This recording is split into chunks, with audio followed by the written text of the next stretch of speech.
So today, this video lecture is for BT first sem uh, about the cell biology, and we were doing about the fluid mosaic model or the chapter of plasma membrane.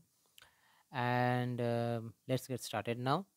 We will today we will all do about the structure of the fluid mosaic model, which was actually uh, discovered by S J Sanger and G L Nicholson, and also some of the things related with the biological membrane structure, and what are the things that makes that plasma membrane fluid. Okay, fluid mosaic type, and some of the properties of that different components that make up the plasma membrane. Okay, so let's get started now. So this is the image that I have taken from my book, Verma and Agarwal. Now this is actually the fluid mosaic model of plasma membrane. This was actually discovered by two scientists known as S J Singer and G L Nicholson. Nicholson, and it was discovered in the year 1972. So they have discovered this fluid mosaic model of plasma membrane, which is widely accepted till now. More research is being going on. Some of the interesting components they find out till today also. So it's not a never ending subject, cell biology, especially the if you want to study the plasma membrane structure. According to this fluid mosaic model that has been mentioned here, this fluid mosaic model of plasma membrane consists of a bimolecular lipid layer. So you can see here all the black ones, one layer, this upper layer and the lower layer. The lower layer is facing the cytosolic side, it is facing the cytosol, and the upper layer is interacting with the extracellular space. Extracellular space. So you get here two lipid layers. Okay, that's why we say bimolecular lipid layer, and both the surface of these lipid layers are interrupted by protein molecules. So they are not continuous. If you see, these lipid bilayer are not continuous. If I see from here, it is interrupted by this protein molecule here, again interrupted by a transmembrane protein here, another again interrupted by this protein here. So the surface are not continuous. Continuously you will not find the lipid layers. They are interrupted by protein molecules which are present about here and there, just like a mosaic pattern that we normally see. Now, some of the proteins are attached to the polar surface of the lipid. So, the polar, as I have said, lipid has a polar surface. Sorry for the diagram. I'm not good at diagram. So, it has a polar surface, the hydrophilic head, and it has two fatty acid tails, which are the hydrophobic tails. So there are some proteins you will see, this like this protein, okay, this protein. So these proteins are actually, some proteins are attached to the polar surface of the lipid. So if I zoom it in, so these are the polar surface, and proteins are interacting with this polar surface of the lipid, and that protein, those protein which are attached to the polar surface of the lipid are known as extrinsic protein. Extrinsic protein, okay, while the others are called as integral protein because they are not interacting to the polar surface, they are also interacting with the hydrophobic regions of the phospholipids that are called as integral protein. Some of the integral protein partially penetrate, means partially it is inserted to the lipid bilayer. There are some other integral proteins which fully spans, that is, it is extended from one side to another side, fully it is spanning through this lipid bilayer. Okay, and that type of proteins are called as transmembrane proteins. Okay, so you see two different types of protein: intrinsic protein and extrinsic protein. Intrinsic proteins are those proteins which partially penetrate in the lipid bilayer. That means it is interacting with the hydrophobic domains, the hydrophobic fatty acid tails of the phospholipid. And some of the proteins are found on the surface. They are interacting with the polar heads of this phospholipid. Some other integral proteins are there which spans through the membrane. That means it is found on both sides of the plasma membrane. Okay, it is found both sides of the plasma, like these proteins. Okay, these proteins, so they are spanning, extend from one side of the plasma membrane to other side. Okay, that are called as transmembrane proteins.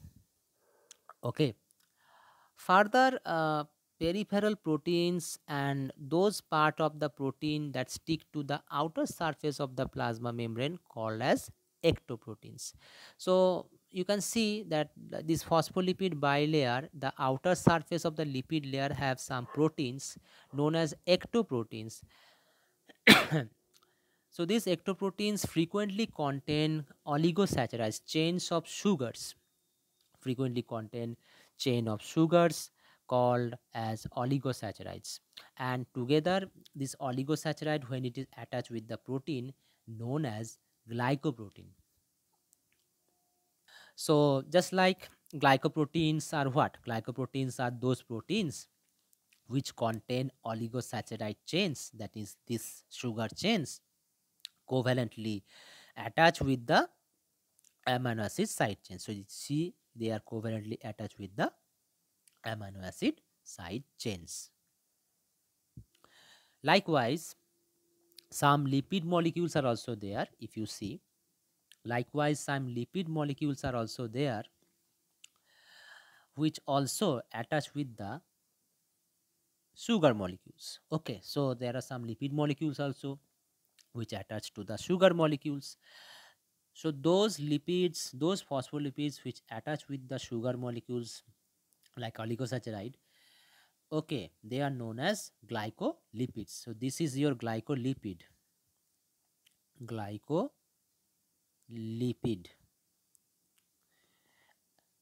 The glycolipid are those lipids found on the outer surface of the plasma membrane which attach with the sugar molecules, and glycoproteins are those proteins where sugar molecules attach with them covalently, okay, on the outer surface of your plasma membrane. Now, what are oligosaccharide? You must have been understood in your biochemistry classes taken by Sadin sir. Oligosaccharide, still I am talking about oligosaccharide a little bit. Oligosaccharides are the carbohydrates which ranges between 3 to 10 single sugar residues. That means there will be 3 to 10 single monosaccharide sugars joined by glycosidic bond to form oligosaccharide.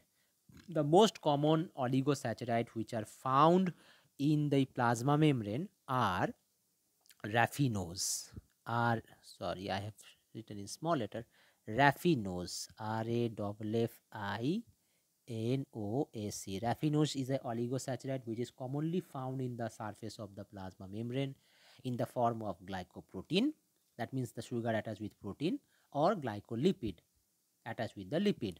Another sugar is there, another oligosaccharide which is commonly found in the plasma membrane, stachyose, STACHYOAC.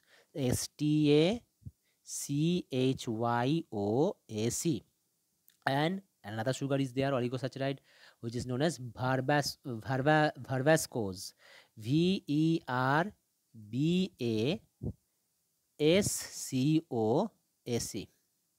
So these three different types of oligosaccharides, that is raffinose, verbascose, and stachyose, are commonly found in the surface of the plasma membrane.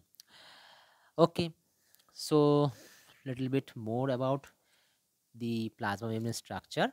Now it is saying that the fluid mosaic membrane is thought to be less rigid. That means they are not so much structurally arranged that they are unable to move. They are more flexible, they move. There are some limitation, there are some constraints that prevent their movement, some of them that we will see later on, but otherwise they are more flexible. So if the fluid mosaic membrane is thought to be less rigid, that means they are more flexible. The plasma membrane are more flexible than it was originally supposed. In fact, experiments on its viscosity have suggested that it is of fluid consistency rather than like an oil. So it is just a viscous like structure. Viscosity means what? Viscosity means the measurement of fluid resistance to flow. Like honey is more viscous than your oil, right? And respect to oil, water is less viscous than oil. So it has been proposed that these different experiments has been done, and they have suggested that these plasma membrane shows considerable movement. It is always changing, it is always dynamic in structure. There is a always sideways movement of these phospholipid molecules. Also the protein molecules also move. Okay, so as seen by the experiments you will see later on. So there is a considerable sideways movement of these lipids and protein molecules within it. So this fluid mosaic membrane, which thought to be more flexible, and experiments has been done to observe its viscosity, and it suggests that plasma membrane is a fluid like consistency made up of proteins and lipids, which constantly they move. The lipids move adjacently, sideways movement, or sometimes they also move from one lipid layer to another lipid layer, or vice versa. Proteins also shows considerable sideways movement, as you will see in the experiment, right? So let us move on to the next part. Now it is saying also that the proteins which we see here, not only it provide strength to the plasma membrane, but it also serves as a enzyme catalyzing chemical reaction within the membrane. So the proteins which are found here in this plasma membrane, they not only provide strength only to the plasma membrane, but it also serves as enzymes. Sometimes these proteins can act as enzymes which catalyze a chemical reaction, like for example the sodium potassium pump, then the sodium proton exchanger, as you will see in the figure.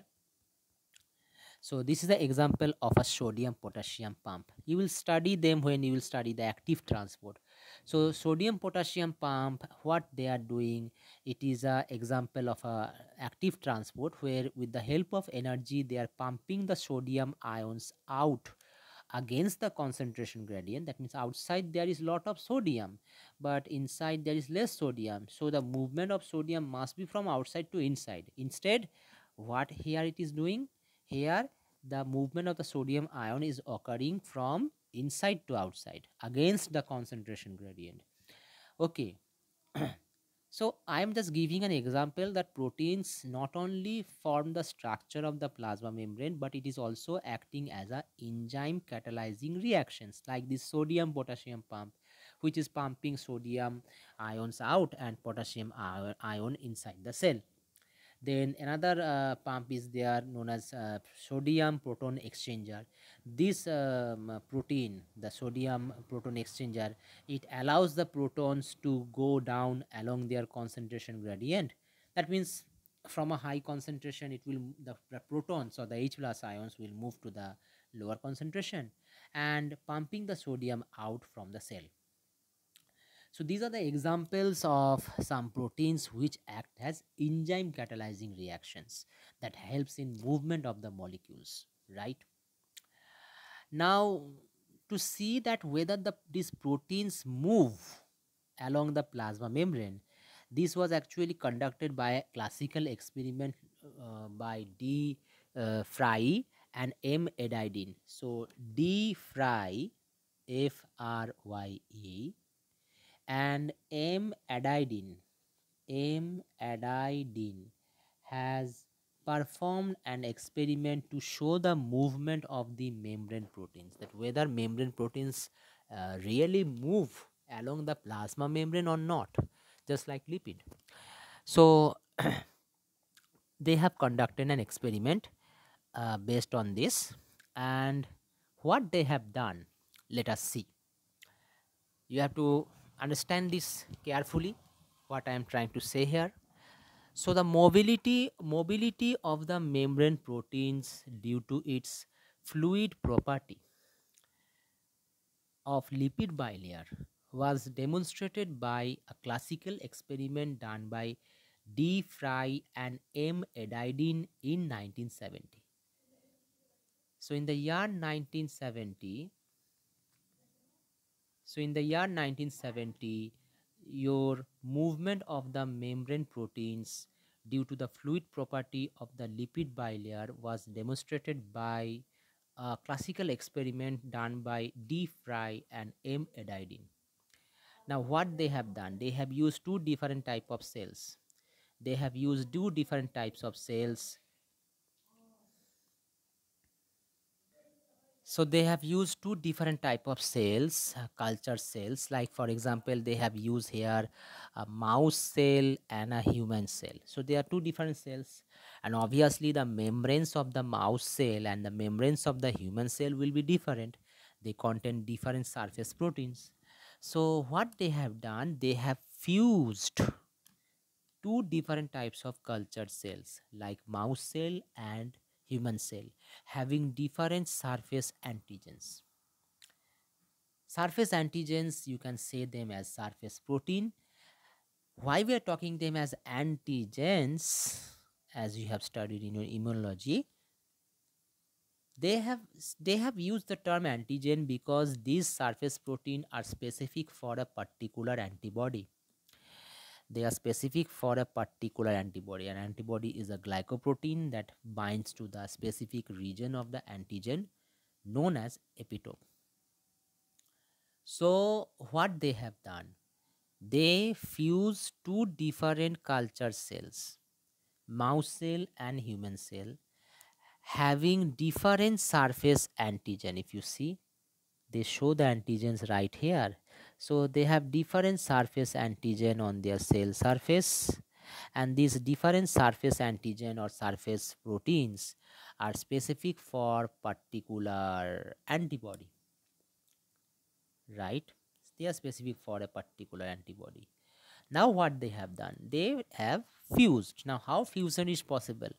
Fusion is possible with the help of a fusion promoting factor known as fusogen. So they have used a fusogen. Fusogen is not the name of a chemical. It is the group of chemicals that causes fusion of two or more cells. So fusogen is a membrane fusion promoting factor that will help the fusion of the plasma membrane and cytoplasm of both the cells to produce a hybrid cell or heterokaryon having two different types of nuclei. So normally a fusogen, it is a membrane fusion promoting factor which allows fusion of the plasma membrane, and also the cytoplasm also get fused to produce a hybrid cell, and the name of the hybrid cell is called as heterokaryon. Hetero means different, karyon refers to the nucleus, as two different nucleus are being present inside the cell after being hybrid cell, after being hybrid cell formation. That's why we name them as heterokaryon. Always remember, hetero means different and homo means similar, of the same type. Now there are different chemicals which can act as fusogen. Like for example, we can use PEG. PEG means polyethylene glycol. Polyethylene glycol is a very well known fusogen agent. It helps the cells to fuse.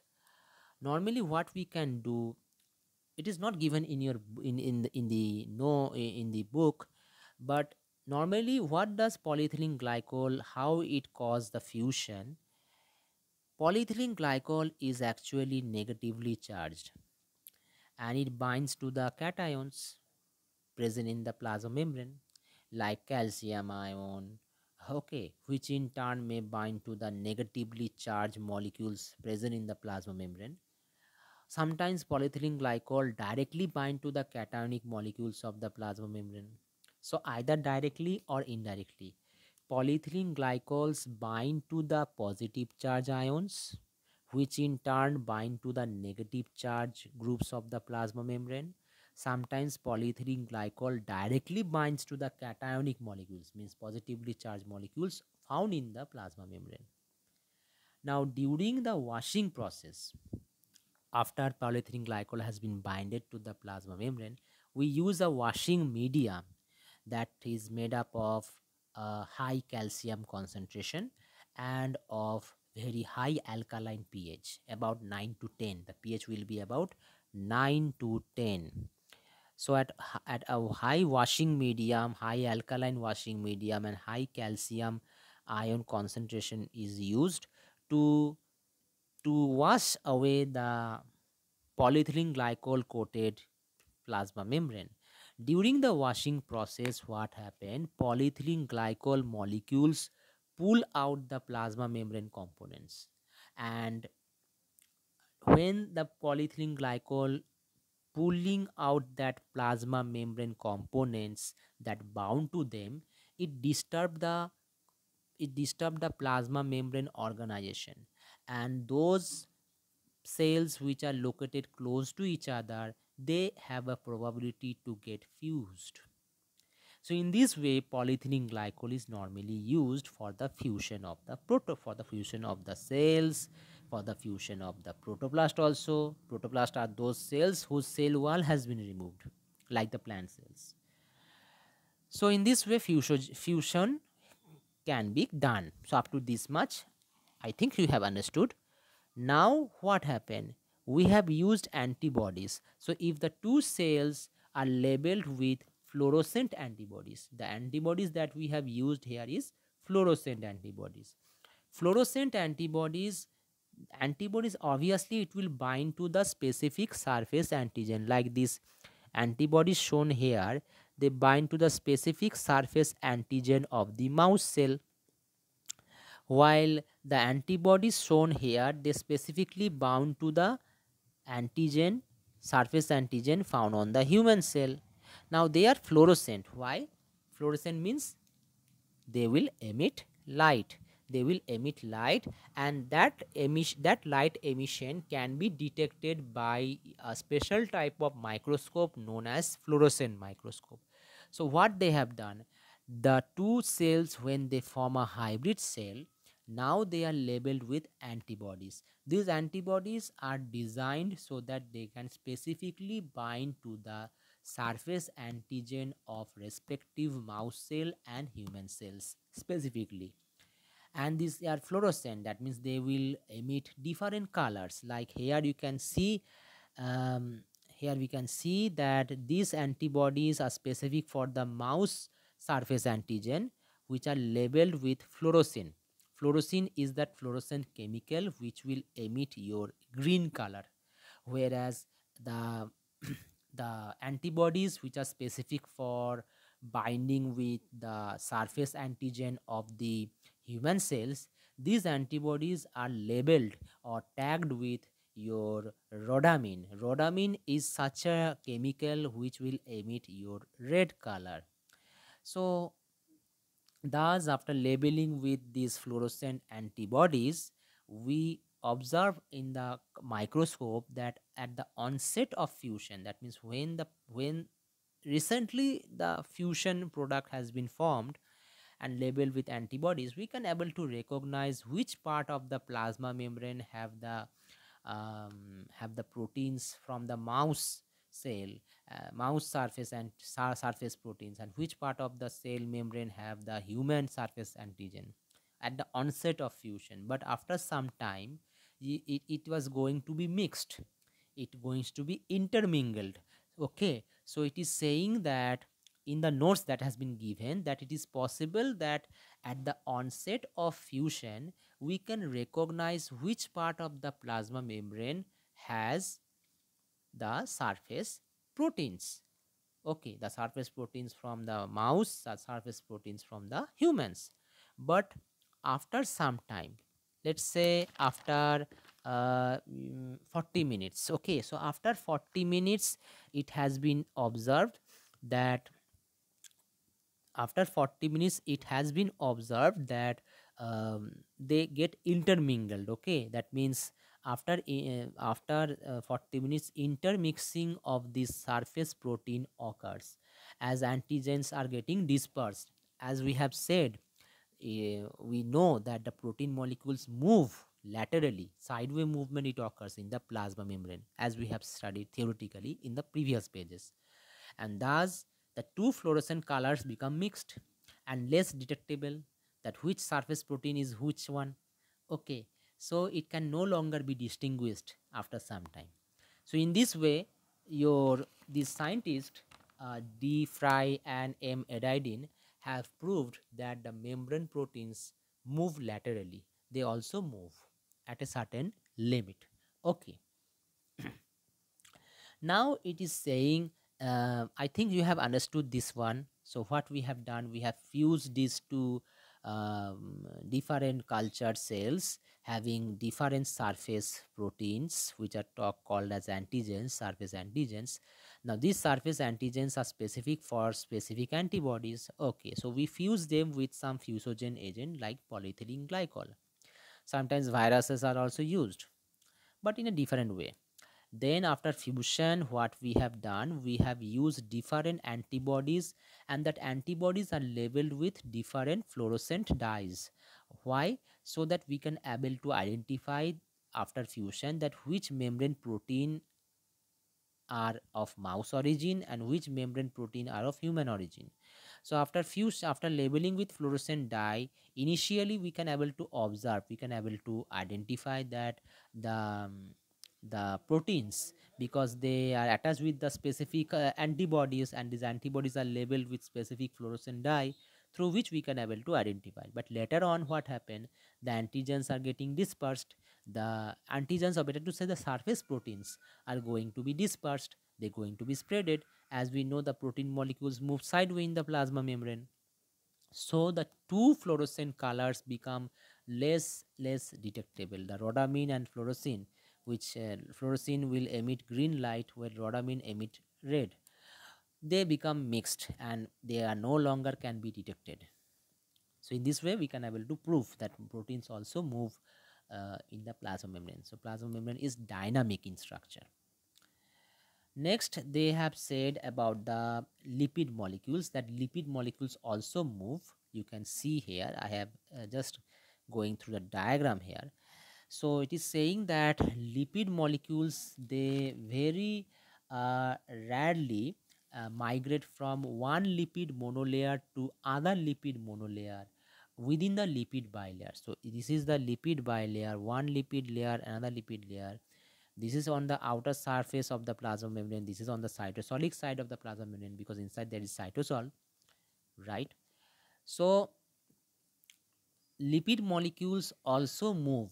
They can move sideways, they can rotate on its own axis, or they can move from outer inner leaflet to outer leaflet, and vice versa, right? So lipid molecules very rarely they can migrate from one lipid monolayer to other lipid monolayer within the lipid bimolecular layer. And this type of movement, that is moving from inner layer to outer layer, or from outer layer to inner layer, this type of movement is called flip flop movement. As it is written here, you see, flip flop movement, it is very rarely occurring, it does not occur often. But there are some membranes which are exceptional. Plasma membrane rarely cause this flip-flop movement. But there are some membranes are found in some cellular organelles like smooth endoplasmic reticulum. There you can find often this flip-flop movement occurs. And it is seen that in the membranes where in the membranes of smooth endoplasmic reticulum there is a rapid flip-flop movement very quickly from this side to this side, this side to this side. Very quickly flip-flop movement is observed in the membranes of smooth endoplasmic reticulum. Okay, obviously some specific lipid molecules are being flip-flopped from outer membrane to inner membrane and vice versa. And this flip-flop movement in the smooth endoplasmic reticulum, the flip-flop movement is catalyzed by the help of an enzyme. So this process is catalyzed by an enzyme, and the name of the enzyme is flippase. The name of the enzyme is flippase. Okay, it is also known as phospholipid translocators. It is also known as phospholipid translocators, also known as phospholipid translocators, which catalyze this flip-flop movement. Otherwise, if you see the cell membrane, there flip-flop movement occurs, but very, very rarely. Like you will see the flip-flop movement during apoptosis. This is given in your chapter. At the last end of the chapter, maybe it will be taken by Sadin sir. Apoptosis is actually called as programmed cell death. Programmed cell death. It occurs during cell aging when the cell no longer capable of doing their metabolic functions perfectly. So they will have to die. They will have to sacrifice. So even their death occurs in a programmed manner. And during apoptosis, you will see a type of flip-flop movement you will observe. So flip-flop movement in the plasma membrane occur very rarely. Otherwise, exceptionally, if you find in the membranes of smooth endoplasmic reticulum, their flip-flop movement very quickly occurs. Now, about smooth endoplasmic reticulum, if I say that smooth endoplasmic reticulum do not have membrane-bound ribosomes, that's why they named as smooth. And there are various functions of the smooth endoplasmic reticulum. Okay, like for example, smooth endoplasmic reticulum helps to synthesize lipids. They helps to synthesize steroid hormone. They cause detoxification of harmful metabolic byproducts during the metabolic reaction, and storage and metabolism of your calcium ions within the cell. Well, detoxification, I think you know, removal of the toxic substance from the cell, right? So it tries to remove all the toxic substance from the cell that has been generated during metabolic reaction, like nitrogen compounds, phosphates, sulfates, carbon dioxide, that are being left over during the metabolic process. There has to be removed, and that is done by smooth endoplasmic reticulum. It also synthesizes lipids, steroid hormones, right, and storage and metabolism of the calcium ions, right. Now, I have said only the flip-flop movement, but lipids also move sideways. It can move from this side to this side or this side to this side, right? This is called lateral diffusion, as the name has been given here. So, on the other hand, lipid molecules readily exchange their places with their adjacent neighbors within the monolayer. So it means to say that lipid molecules can move sideways, and the sideways movement of the lipid molecules are called as a lateral diffusion. Sometimes lipid molecules also rotate very rapidly, as shown here. You can see the lipid molecules is being rotating here. So it can rotate on its own axis, on their long axis as formed by the fatty acid tails, and their hydrocarbon chains are flexible. Now it has been observed that the greatest degree of flexibility of the lipids occur near the center of the bilayer. So you see flexibility here at the center of the bilayer, and less degree of flexibility occur here, because here you will see cholesterol has been attached with the membrane and maintains that fluidity, constraints the proteins also interact with this region. It constrains means limit the movement of the lipids, right? So let us move on. Now it is now we will talk about this fatty acid chain, right? Most of these fatty acid chain are what? Hydrophobic. Obviously these are the hydrophobic surface, and this fatty acid chain, most of them are what? Are unsaturated. Unsaturated. Now unsaturated fatty acid chains tend to cause more fluidity in the membrane. Okay, how I am saying that unsaturated fatty acid which are found on this fatty acid chain causes more fluidity? It has been observed that a synthetic bilayer has been made, a synthetic phospholipid bilayer has been made, and it is made from a similar type of phospholipid. When that synthetic bilayer made from similar type of phospholipid, when it is cooled at a certain temperature, that phospholipid changes from its liquid state to a rigid crystalline state at a certain characteristic freezing point. This change of state of this phospholipid from liquid state to crystalline state, crystalline means solidified, or it becomes in gel in form, that conversion is called phase transition. Again I repeat, again I am repeating, a synthetic bilayer made from a similar type of phospholipid. So we have make a similar type of phospholipid, synthetic lipid bilayer. That synthetic bilayer changes from liquid state to solid state by rigid crystalline state, or into gel viscous state at a certain temperature. This change of state from liquid to rigid crystalline or gel like structure, this is known as phase transition.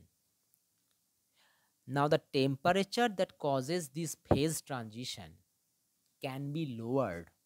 It has been observed experimentally that this phase transition temperature, that means the temperature that causes the phase transition, causes the lipid molecules to convert into liquid state into rigid crystalline state, this temperature can be more lowered.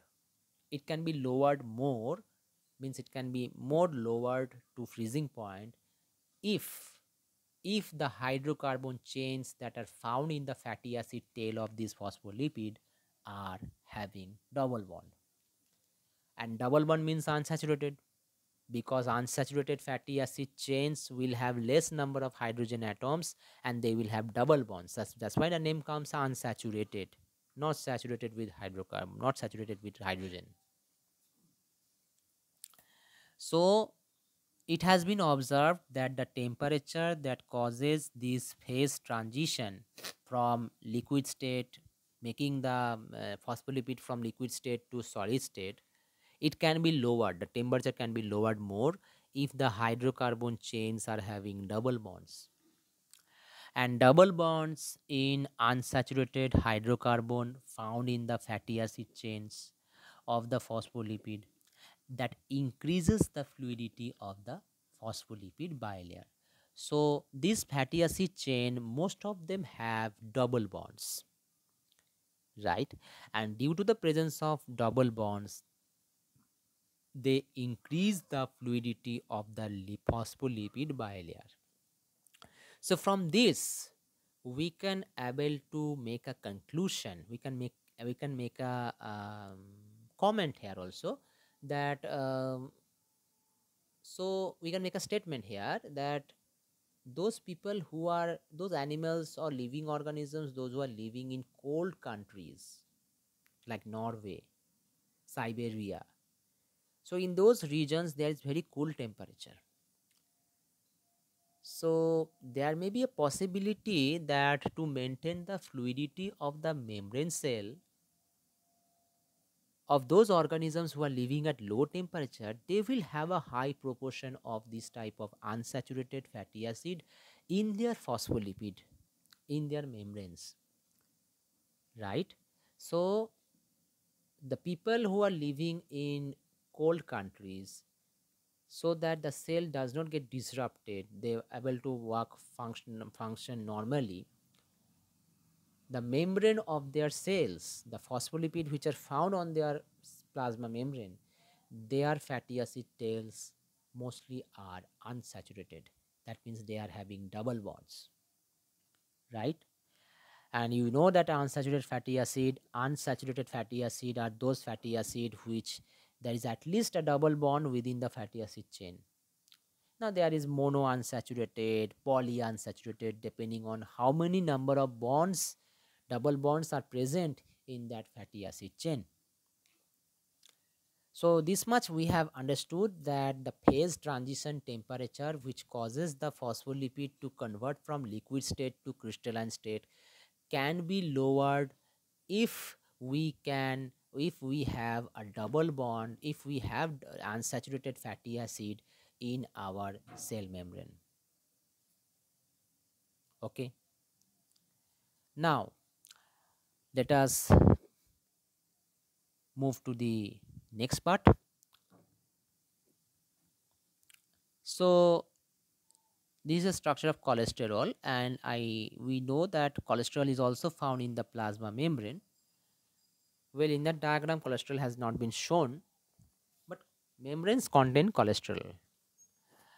So eukaryotic plasma membrane found to contain a large amount of cholesterol, and this is what a cholesterol molecule looks like. It has a hydroxyl group, it has a steroid like ring like structure, and it has a hydrocarbon side chain.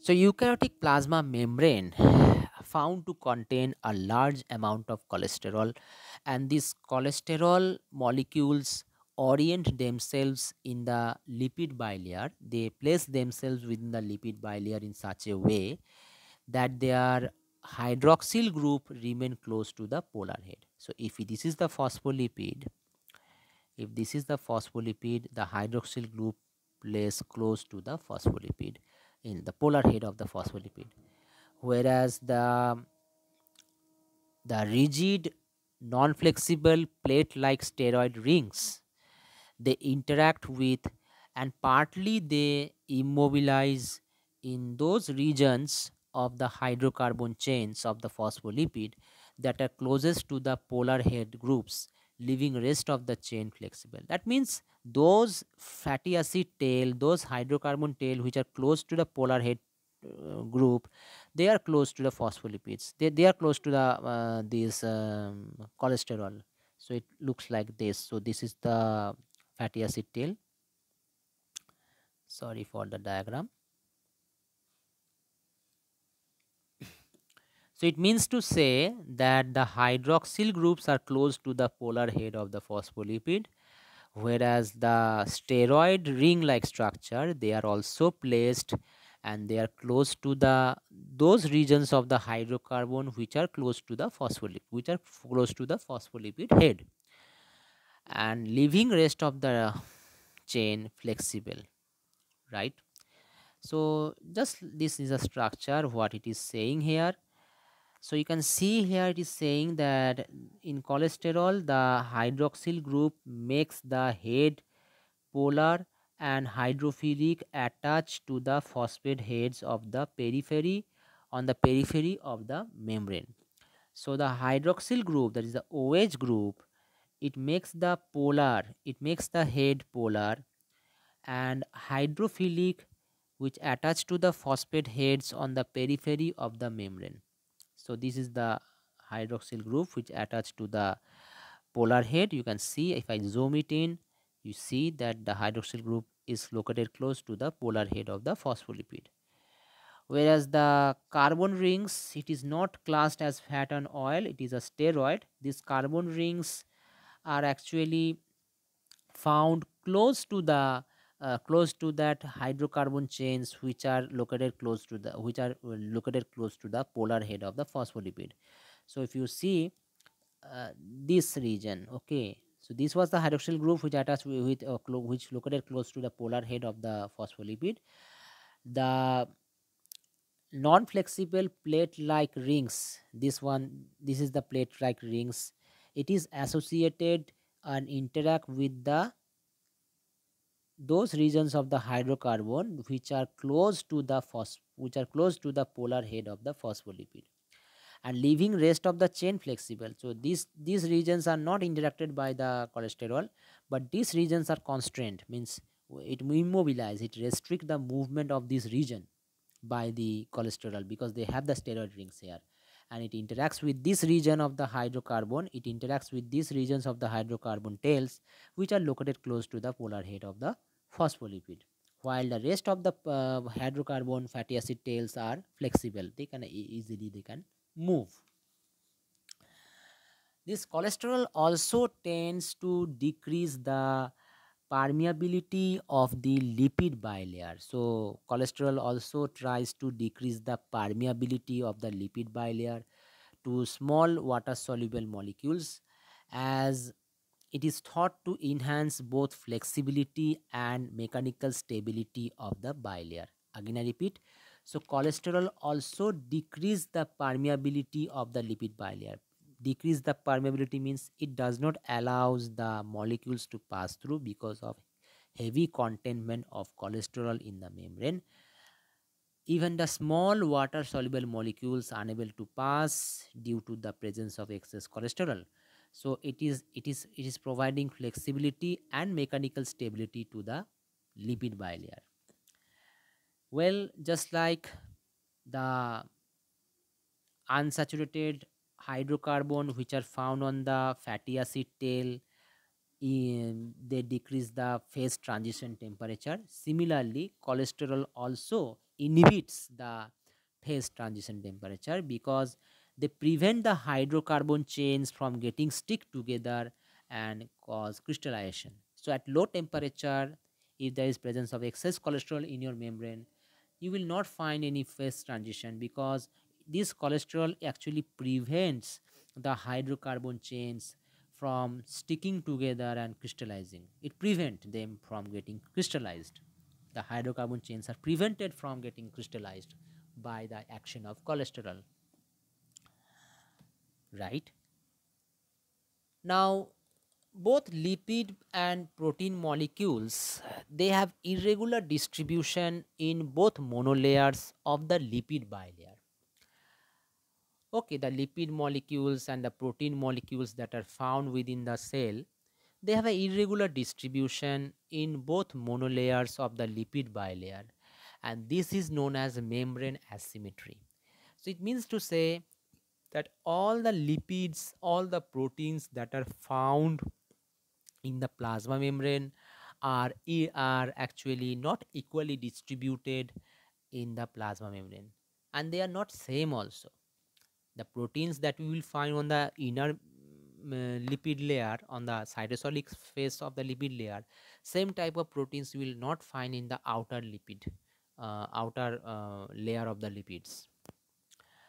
Okay, like for example, if I say the human erythrocyte plasma membrane, if I say the human erythrocyte plasma membrane, uh, the outer half of the lipid layer have those phospholipid which have more saturated fatty acid chain, and the inner half, that means the inner lipid layer which face towards the cytosol, contain those phospholipid which contain terminal amino group and less saturated fatty acid chain. Let us try to draw the diagram here. So it is saying that the plasma membrane of human red blood cells, also called as erythrocytes, is the outer lipid layer. Just a simplified diagram I'm trying to draw.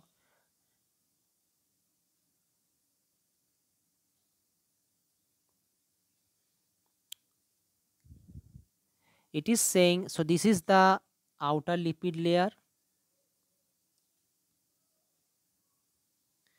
which actually interacts with the extracellular surface of the plasma membrane, and this is the inner lipid layer.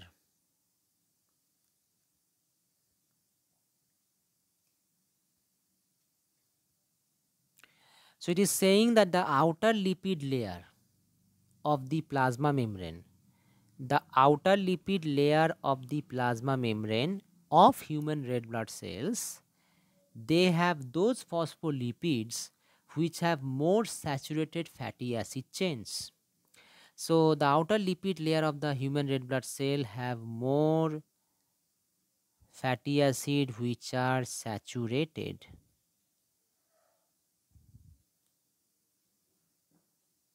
and the inner lipid layer, that means the layer which actually facing towards the cytosol, the cytoplasm, the inner lipid layer, it contains those phospholipid which have unsaturated fatty acid chain.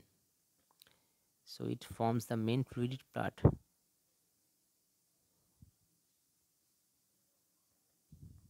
It has more unsaturated fatty acid chain. So as a result, the inner this inner lipid layer is more fluid than the outer lipid layer, and such type of membrane as so this is a membrane asymmetry because unsaturated fatty acid chain found on one side whereas saturated fatty acid chain found on the other lipid layer, so they are not equally distributed, right? This is the condition what we call as membrane asymmetry. They are not symmetric, they are not equally distributed. Okay, now in the same way, just like I have said, lipids, proteins are not also equally distributed, and same type of proteins are not found on both sides of the plasma membrane. Like, let us see the different proteins which are found on the cell membrane of human erythrocyte cells. That is the human red blood corpuscles, their membrane. It is a it is the best example that we can able to see that how the proteins are unevenly distributed and how they are not equally distributed in the two lipid bimolecular layers. So let's move on. So you can see various type of proteins here. Not to be scared. Obviously, there are different type of proteins that we can see here. Spectrin, actin, tropomyosin, band 4.1 protein, ankyrin, band 4.2 protein, glycophorin A. Different type of proteins make your membrane or plasma membrane of your red blood cell. And the important protein, the first initial important protein is your this spectrin. Let us study about spectrin. Normally, if I study about spectrin, spectrin is the main principal component. So this whole is the spectrin, right? This whole is the spectrin, but other proteins are also involved. You can see actin, tropomyosins are also involved. Spectrin is the main principal component of your protein network. Your spectrin is the main principal component of your protein network, which is called a cytoskeleton, that underlies the erythrocyte plasma membrane. So actually the cytoskeleton is the framework of the cell, without which the cell will not able to get its shape. Cytoskeleton is the structure that helps the cell to maintain their shape and internal organization also. It also provides mechanical support to the cell that helps the cell to carry out their important functions like the cell division caused by cytoskeletal protein. And you know the name of the cytoskeletal protein, the microtubule. Well, still don't get that name of the protein. Microtubule is actually your spindle fiber. Now I think you get the name where you find the name of spindle fiber. Spindle fiber formed in the centrosome, made up of microtubules that separates the that separates the chromosome during your cell division. You know about the cell division cycle, mitosis and meiosis. The cells go through different stages: prophase, metaphase, anaphase, telophase in case of mitosis. In case of meiosis, there are two rounds of cell division occurring. But I'm not going through that stages. Just observe when they go through the metaphase, you see the spindle fibers, they attach with the centrosomes of the chromosomes in order to separate the chromosomes equally to the opposite poles of the cell, so that equal a number of chromosomes can be get by the daughter cells. So these spindles are actually formed of microtubules, which are a part of cytoskeleton proteins. So cytoskeleton is complex, dynamic networking of interlinking proteins, filaments present in the cytoplasm of all cells. And spectrin is one of the cytoskeletal protein found in the red blood cell plasma membrane. Spectrin is a cytoskeletal protein that lines within the cell side of plasma membrane, and it forms pentagonal or hexagonal arrangement. That means you will find spectrin, but they assemble to form pentagon structure, means 5, hexagonal arrangement, and forms a platform. It forms a platform that plays an important role in maintenance of the plasma membrane structure. Okay, if I show you more about the spectrin, I think I have not given all the things, all the images have not been provided to you. So let us see more details about spectrin. So spectrin is a long, thin, flexible rod. Okay, and you can see here long, thin, flexible rod at about 100 nanometer in length. And spectrin is a heterodimer. I have already said hetero means different, dimer means two. So spectrin is made up of two subunits. It consists of two chains, two antiparallel non-identical chains. One is called alpha spectrin as shown in green here, and another is called beta spectrin, which shown here as red. This alpha spectrin and beta spectrin, they attach themselves here. You can see they attach themselves non-covalently. They have not shown the bond here. Non-covalent means they are the weak interactions like hydrogen bonds, van der Waals force of interaction, hydrogen bonds. This type of non-covalent bonds, they attach with each other between the alpha spectrin and beta spectrin, and they attach themselves non-covalently to each other at multiple points. You can see at multiple points I'm using now a yellow so that you can able to observe. So they attach themselves at multiple points, as you can see here.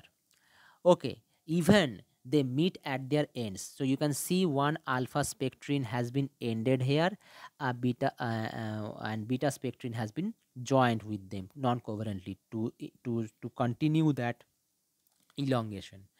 So in this way, spectrin molecules arrange themselves. Now the spectrin heterodimers, so there are heterodimers because they are made up of two different polypeptide chains which are antiparallel with each other, and they join non-covalently. So these two spectrin heterodimers, they again associate to form tetramer. As you can see, they have formed tetramer here, two beta spectrin and two alpha spectrin to form tetramer. Even they form hexamer also. That has not been shown here. Okay. Now these spectrin tetramers link together by binding to short actin filaments. So you can see actin filaments which has not been shown here. Here. So it is bind to short actin filaments as shown in purple circle. If I say more specifically, these spectrin heterodimers, let us see. Now the main image comes. So these spectrin heterodimers, this blue one is beta spectrin, this brown one is alpha spectrin. They join with the actin filaments shown in round here. So they join with actin filaments and also called as band 5 proteins. Actin filaments are also called as band 5 proteins, and such 15 actin filaments joined with another protein called band 4.1 protein. So if I more zoom it in, this is your alpha spectrin, this is your beta spectrin as shown in blue. They form heterodimer, which has not been shown here. That's why I have gone to the previous image before starting this lecture.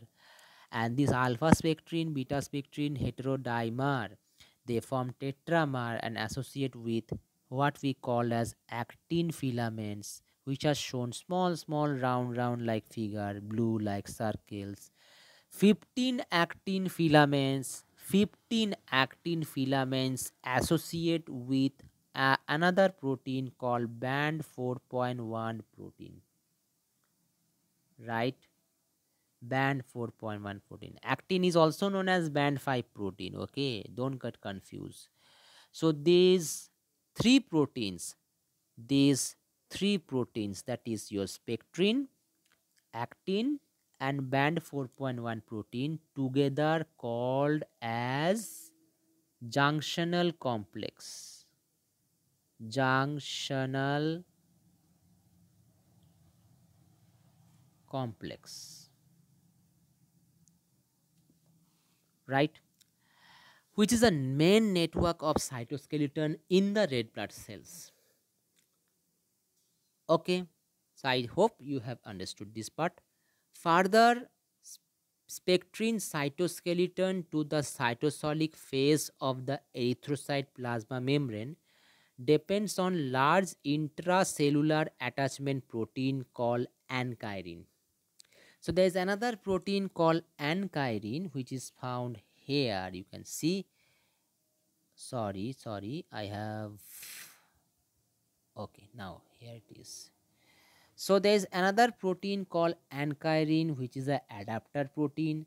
It tries to join the spectrin with the transmembrane protein called band 3 protein. So again I repeat, there is an adapter protein known as ankyrin. This ankyrin links, it joins the spectrin, especially the beta spectrin, which is given in purple, which is given in blue here. It joins the spectrin with the, it links the spectrin with the transmembrane protein found in the plasma membrane called band 3 protein. Okay, I hope you have understood this much. Band 3 protein, if I say band 3 protein is a transmembrane protein which is a multipass membrane protein. What does it mean? Band 3 protein is called multipass membrane protein because it is a highly folded polypeptide. It is a highly folded polypeptide. It has a highly folded polypeptide chain made up of, I think, 930 amino acids, which extends across the lipid bilayer 10 times. Now what does it mean? It means to say it has crossed through the lipid bilayer 10 times. Suppose 1 time, 2 time, 3 time, 4 time, 5 time, 6 time, 7 time, 8 time, 9 time, 10 time. So in this way, this protein have passed through the lipid bilayer 10 times. That's why the name comes highly multipass membrane protein. So band 3 protein is also called as multipass membrane protein. Okay, it is also called as multipass membrane protein that extend along the lipid bilayer 10 times. These band 3 proteins actually serve as anion exchanger. It serves as anion exchanger, channels in the membrane. Now, what does anion exchanger means? It exchanges the anions. Anions are the negative charge ions. Like for example, these band 3 proteins are found very much in the red blood cells. Especially it works during the time when during the expiration, when we exhale carbon dioxide out from our mouth. What happened? The blood carries the blood. What happened? They exchange the when they release the carbon dioxide to the alveolar sacs of the lungs. They, with the help of this anion exchange channel, they exchange the bicarbonate ion, which is also called as HCO minus ion, with the chlorine ion, chloride ion, Cl minus. So these band 3 proteins, which are also called as anion exchange act as anion exchange channels. But why they are called as anion exchange channels? Because they serve to exchange the bicarbonate ion for chloride ion. So they exchange the HCO minus bicarbonate ion for the chloride Cl minus ion through the help of these band 3 protein channels during the process of carbon dioxide release. Okay, I hope you have understood this part. Okay, so this was about it already become 1 hour, so I think the size of this video will be large, so I have to stop this lecture now. In the next class, I will try to say about the functions of the plasma membrane. As you know, as we have also studied active transport, passive transport, and the transport of the macromolecules across the plasma membranes. That is how the bigger molecules transport by phagocytosis, by receptor mediated endocytosis, by pinocytosis.